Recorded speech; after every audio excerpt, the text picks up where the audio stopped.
क्लैब्यम् मास्मगमः पार्थ नैतत्त्वय्युपपद्यते क्षुद्रम् हृदय दौर्बल्यम् त्यक्त्वोत्तिष्ठ परन्तप।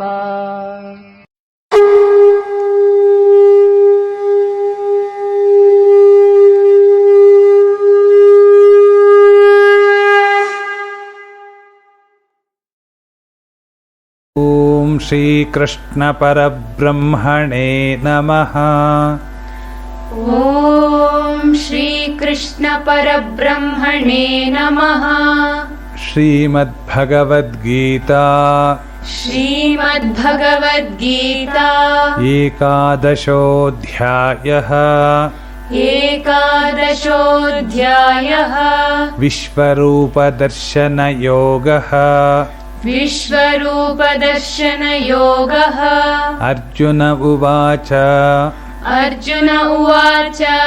मदनुग्रहाय परमम् गुह्यमध्यात्मसंज्ञितम् यत्त्वयोक्तं वचस्तेन मोहोऽयं विगतो मम मदनुग्रहाय परमं गुह्यमध्यात्मसंज्ञितम्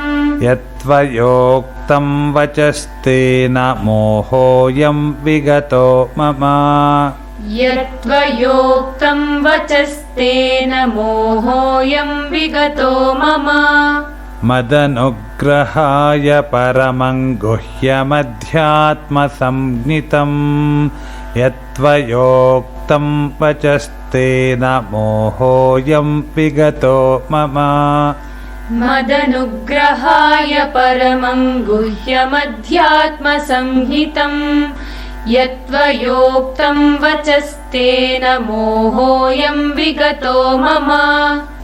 भवाप्ययौ हि भूतानां श्रुतौ विस्तरशो मया तत्त्वः कमलपत्राक्ष माहात्म्यमपि चाव्ययम् भवाप्ययौ हि भूतानां श्रुतौ विस्तरशो मया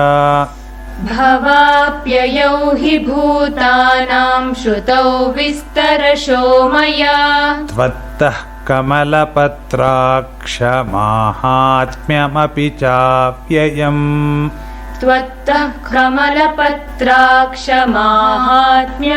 चाव्ययम् भवाप्ययौ हि भूतानां श्रुतौ विस्तरशो मया त्वत्तः कमलपत्राक्ष माहात्म्यमपि चाव्ययम् भवाप्ययौ हि भूतानां श्रुतौ विस्तरशो मया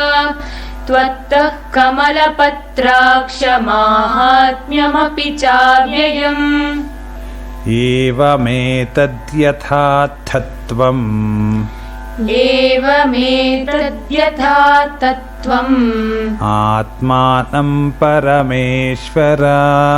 आत्मानं परमेश्वर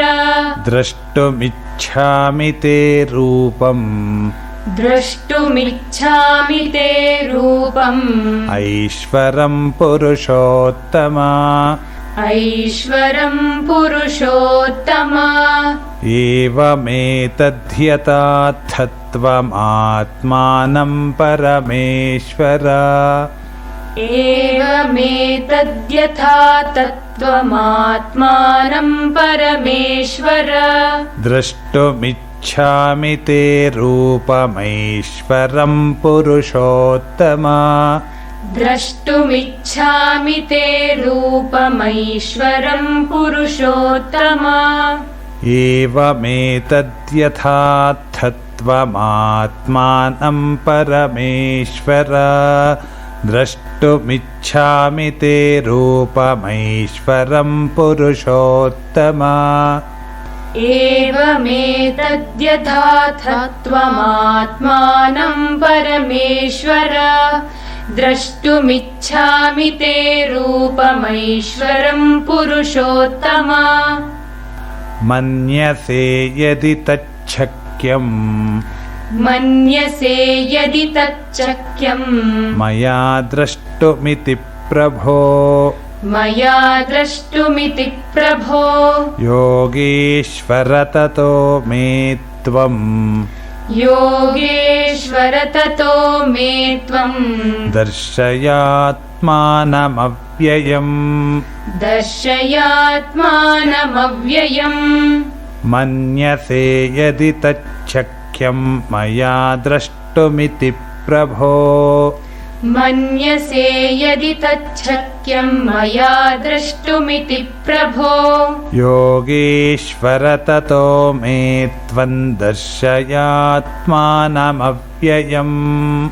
योगेश्वर ततो मे त्वं दर्शयात्मानमव्ययम् मन्यसे यदि तच्छक्यम् मया द्रष्टुमिति प्रभो योगीश्वर ततो मे त्वं दर्शयात्मानमव्ययम् मन्यसे यदि तच्छक्यम् मया द्रष्टुमिति प्रभो योगेश्वर ततो मे त्वं दर्शयात्मानमव्ययम् श्रीभगवानुवाच श्रीभगवानुवाच पश्य मे पार्थरूपाणि पश्य मे पार्थरूपाणि शतशोथसहस्रशः शतशोथसहस्रशः नानाविधानि दिव्यानि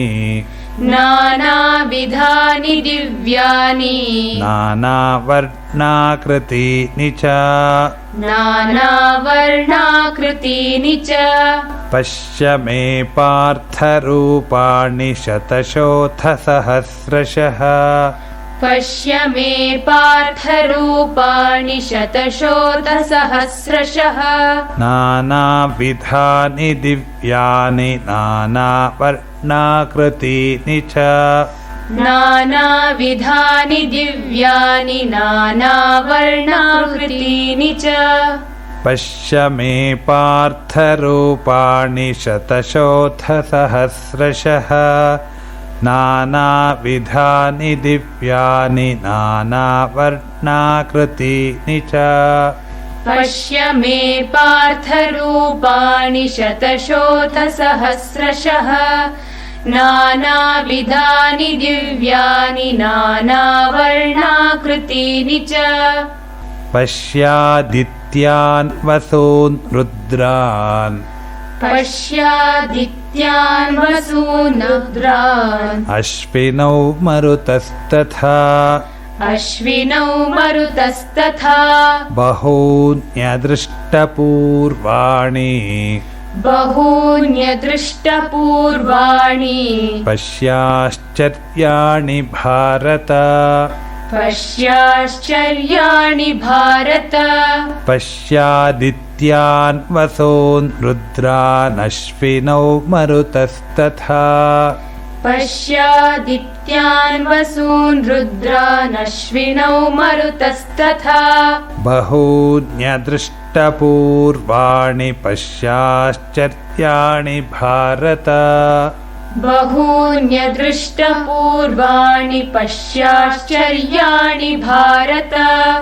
पश्यादित्यान् वसून् रुद्रान् अश्विनौ मरुतस्तथा बहून्यदृष्टपूर्वाणि पश्याश्चर्याणि भारत पश्यादित्यान् वसून् रुद्रान् अश्विनौ मरुतस्तथा बहून्यदृष्टपूर्वाणि पश्याश्चर्याणि भारत इहैकस्थं जगत्कृत्स्नम् इहैकस्थं जगत्कृत्स्नम् पश्याद्य सचराचरम् पश्याद्य सचराचरम् मम देहे गुडाकेश मम देहे गुडाकेश यच्छान्यद्द्रष्टुमिच्छसि यच्चान्यद्द्रष्टुमिच्छसि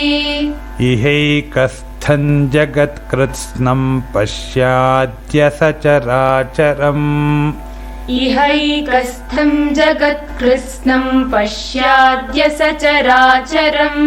मम देहे गुडाकेश यच्छान्यद्द्रष्टुमिच्छसि मम देहे गुडाकेश यच्चान्यद्द्रष्टुमिच्छसि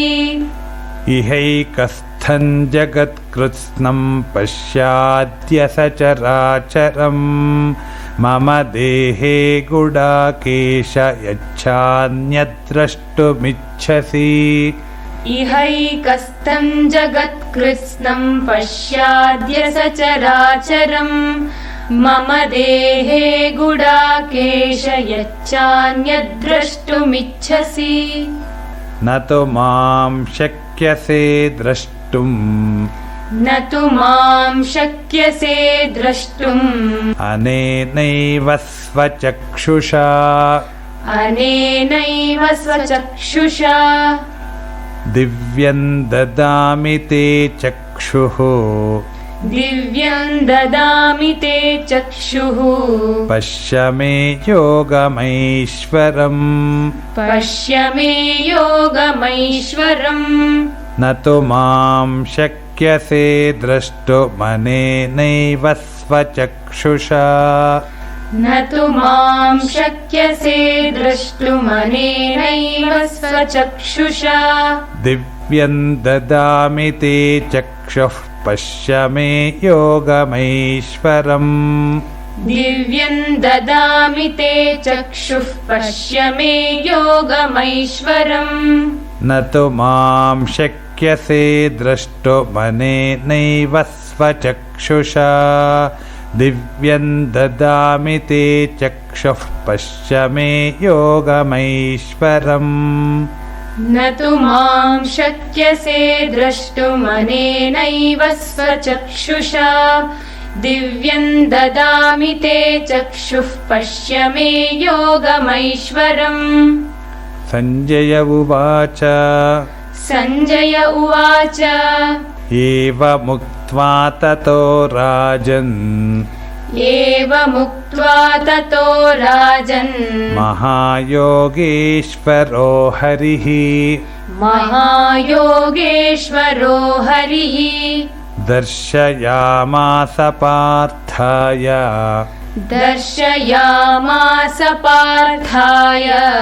परमं रूपमैश्वरम् परमं रूपमैश्वरम् एवमुक्त्वा ततो राजन् महायोगेश्वरो हरिः एवमुक्त्वा ततो राजन् महायोगेश्वरो हरिः दर्शयामास पार्थाय परमं रूपमैश्वरम् दर्शयामास पार्थाय परमं रूपमैश्वरम् एवमुक्त्वा ततो राजन् महायोगेश्वरो हरिः दर्शयामास पार्थाय परमं रूपमैश्वरम् एवमुक्त्वा ततो राजन् महायोगेश्वरो हरिः दर्शयामास पार्थाय परमं रूपमैश्वरम् अनेकवक्त्रनयनम् अनेकवक्त्रनयनम् अनेकाद्भुतदर्शनम् अनेकाद्भुतदर्शनम् अनेकदिव्याभरणम् अनेकदिव्याभरणम् दिव्यानेकोद्यतायुधम् दिव्यानेकोद्यतायुधम् अनेकवक्त्रनयनमनेकाद्भुतदर्शनम् अनेकवक्त्रनयनम् अनेकाद्भुतदर्शनम् अनेकदिव्याभरणम् दिव्यानेकोद्यतायुधम् अनेकदिव्याभरणम् दिव्यानेकोद्यतायुधम्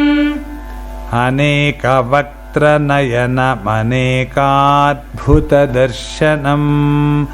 अनेकदिव्याभरणम् दिव्यानेकोद्यतायुधम् अनेकवक्त्रनयनमनेकाद्भुतदर्शनम् अनेकदिव्याभरणम् दिव्यानेकोद्यतायुधम् दिव्यमालाम्बरधरम् दिव्यमालाम्बरधरम् दिव्यगन्धानुलेपनम् दिव्यगन्धानुलेपनम् सर्वाश्चर्यमयम् देवम् सर्वाश्चर्यमयम् देवम् अनन्तम् विश्वतोमुखम् अनन्तम् विश्वतोमुखम् दिव्यमालाम्बरधरम् दिव्यगन्धानुलेपनम् दिव्यमालाम्बरधरम् दिव्यगन्धानुलेपनम् सर्वाश्चर्यमयम् देवमनन्तम् विश्वतोमुखम् सर्वाश्चर्यमयम् देवमनन्तम् विश्वतोमुखम् दिव्यमालाम्बरधरम् दिव्यगन्धानुलेपनम् सर्वाश्चर्यमयम् देवमनन्तम् विश्वतोमुखम्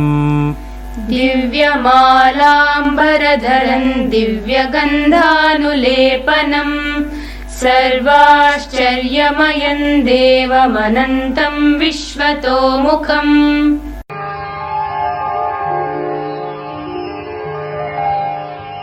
अथ एकादशोऽध्यायः अर्जुन उवाच मदनुग्रहाय परमम् गुह्यमध्यात्मसञ्ज्ञितम् यत्त्वयोक्तम् वचस्तेन मोहोऽयम् विगतो मम भवाप्ययौ हि भूतानाम् श्रुतौ विस्तरशो मया त्वत्तः कमलपत्राक्ष माहात्म्यमपि चाव्ययम् एवमेतत् यथार्थत्वम् आत्मानम् परमेश्वर द्रष्टुमिच्छामि ते रूपम् ऐश्वरम् पुरुषोत्तम मन्यसे यदि तच्छक्यम् मया द्रष्टुमिति प्रभो योगेश्वर ततो मे त्वम् दर्शयात्मानमव्ययम् श्रीभगवानुवाच पश्य मे पार्थरूपाणि शतशोतसहस्रशः नानाविधानि दिव्यानि नानावर्णाकृतीनि च पश्यादित्यान् वसून् रुद्रान् अश्विनौ मरुतस्तथा बहून्यदृष्टपूर्वाणि